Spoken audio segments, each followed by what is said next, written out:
Hey y'all, it's Chris with Rockin Farm. Today I am coming to you to answer the viewer question. Notice I didn't say a viewer question, I said the viewer question because this is the only one. Before we jump into this viewer question, y'all do me a favor, hit that subscribe button, click that notification bell, and go check out that website, rockin8farm.com.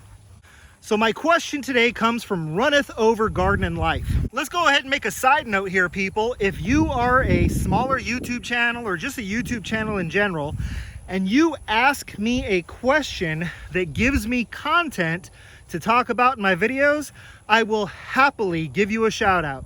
I don't know how much help it will be, but if you would like a shout out from Big Papa C himself, then go ahead and drop a good question down into the comment section. And if I use your question in one of my videos, I will make sure you get a shout out for that question. So again, this question comes to us from Runneth Over Garden and Life. And the question was regarding my breeding program for my chickens. Runneth Over Garden and Life wanted to know a little bit more about my chicken breeding program. Am I just doing it so I can sell the eggs for other people to hatch? Am I doing it so I can sell the chickens themselves? They're curious, have some questions, and just want to know a little bit more about it, mostly so they can see if they can talk their husband into the chicken business. Well, ma'am, that is an excellent question, and I have what I believe for you is an excellent answer. The answer to your question is yes. Moving on to the next question. Okay, sorry, let me get into this just a little bit further. So, the answer to your question really is yes. Yes, we are breeding chickens to sell eggs to other people so they can hatch them themselves. Yes, we will be selling day-old chicks. Yes, we will be selling pullets. Yes, we'll be selling laying hens. We'll also be selling cockerels. We'll also be selling breeding pairs. We'll also be selling starter flocks. So the answer to your question is yes. Now let's talk about this question just a little bit deeper though. Basically, it all starts with the chicken. So y'all heard it here first, ladies and gentlemen. Rockin Farm has solved the answer to the lifelong question, what came first, the chicken or the egg? It all starts with the chicken. What you're seeing here is our breeding flock. As of right now, I have 3 types of chickens out here on pasture. Soon we will have closer to 5. And if I can't stop buying chickens, then we're gonna have a lot more than that very soon. Now that breeding flock lays eggs. And once this happens, I have 2 options. I can sell hatching eggs to other people. And to be honest with you, hatching eggs is kind of where the sweet spot is at, even though it's not necessarily the most profitable spot. Hatching eggs, depending on breeds, can sell from anywhere from tens of dollars to thousands of dollars.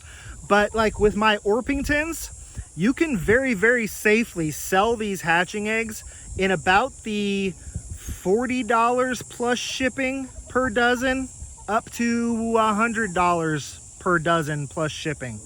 So there's really good money in these hatching eggs, depending on how good my breeding stock is and how rare that particular color pattern of Orpington is. Now, we chose Orpingtons for a specific reason, and I will get back to that at the tail end of the broadcast here. But I've got these hatching eggs, I can sell them, I can make a pretty darn good premium on them. Now I can also take these eggs and I can place them in my incubator. So basically, we've got a stair step here. I'm gonna try to sell them as hatching eggs. If I've been collecting eggs for a week and I'm not making sales, eggs go in the incubator.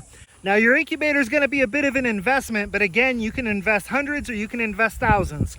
We ended up getting a cabinet model incubator. We decided if we're gonna do this, then we're just gonna give it a try and we're gonna do this. So we got the GQF Sportsman 1502, which is a cabinet incubator, automatic turner, monitors your humidity, the whole 9 yards. But y'all, you're gonna pay up for this incubator.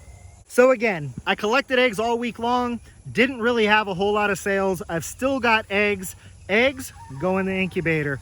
Now we're incubating eggs, so I'm putting money into these eggs at this point, which means that we're gonna have to up the cost just a little bit.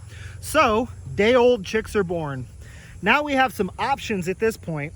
If we do straight run day-old chicks, then maybe I sell them for $5 or $6 a piece because people don't know what they're getting. My wife and I are gonna put some effort into trying to get really, really good at sexing day-old chicks, and therefore if we do that, then we'll have the ability to say, Roosters are $8, straight run is $6, and little girl, pullets, baby day-old pullets are $10 a piece. Now, if we don't sell them all as day-old chicks, then we just let them get a little bit more size on them, and then at that point, we are selling older chicks. Now, if we've separated them at this point, then obviously the cost of a pullet is going up. Cost of any sex chick is going up. Straight runs will still go up because I've got more money invested into the chicken at this point.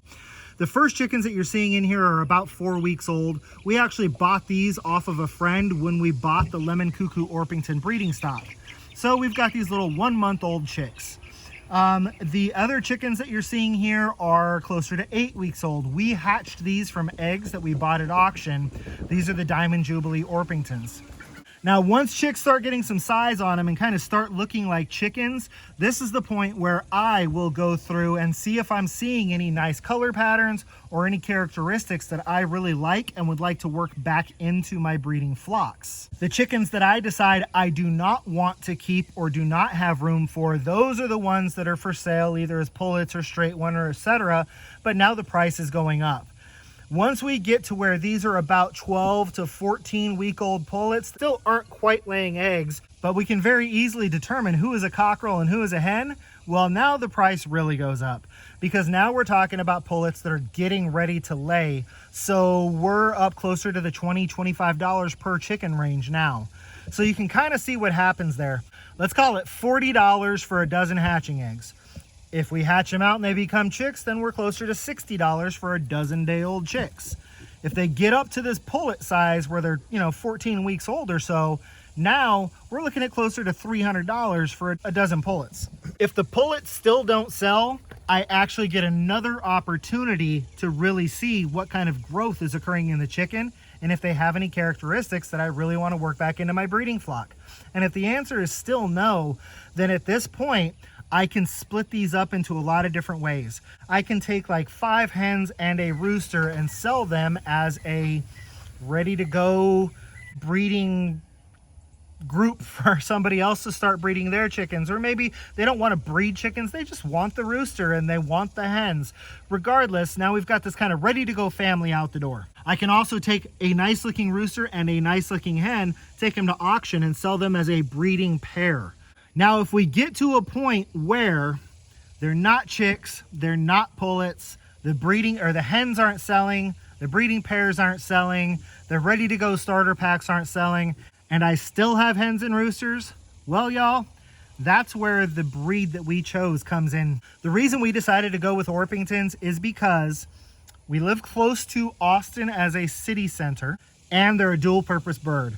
Let me explain that just a little bit. First of all the chickens in the Orpington family are very much alike in that they have amazing dispositions, great personalities, super gentle birds, great big gentle giants basically. So they're super sweet birds and definitely good backyard flock birds or good family birds. They make a good pet chicken.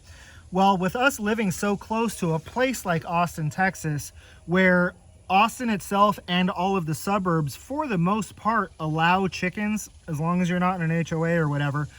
But for the most part, these areas allow chickens, just not roosters. But those are the people who have a little bit higher incomes, and they're looking for these really pretty, really sweet pet family birds. We wanted that great disposition for ourselves as well. I've got to go inside of those small chicken tractors every day, and I've got really sweet roosters. You can tell they're a little defensive. You can tell they really don't necessarily want me there, but they're very friendly. They're just kind of like, hey, you mind your own business. I'll mind my own business. I'm just going to keep an eye on you if you don't mind. I'm a lover, not a fighter. I look at the rooster and I'm like, homie, same. But here's where the kicker comes in. Didn't sell the eggs, didn't sell the day-old chicks, didn't sell the pullets, didn't sell the laying hens, didn't sell the cockerels. I've got chickens. I don't want to work them back into my flock. Now, I still have 2 options, y'all.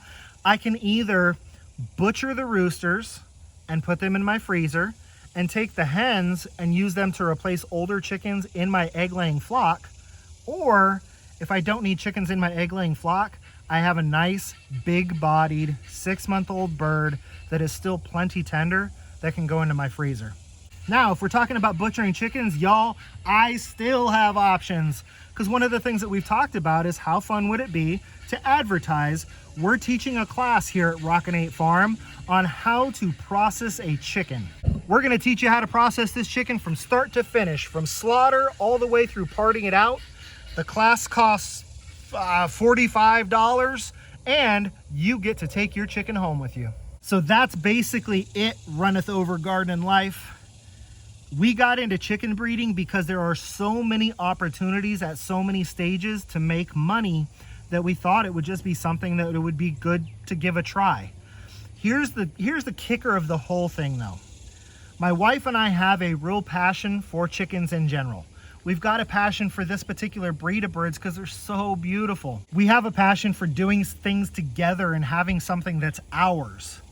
So if, in the end, all of this results no actual profit, we sell the incubator, butcher all the roosters, shift all the hens into our egg-laying flock, and we had a great time taking on a project together. So basically, I think for us, this is gonna be like a win-win, win-win-win-win-win-win. Is starting out with the breeding flocks expensive? Yes. Have I spent a lot more money on a lot stupider things that did not give us any joy, any satisfaction, or any return? Yes, I have. So like I said, the 7th win, I win no matter what. Runneth Over Garden and Life, I hope that answers all of your questions. If anyone has any more questions, go ahead and drop them down in the bottom. This has been Chris with Rockin Farm. Until I see y'all again, be happy and live healthy.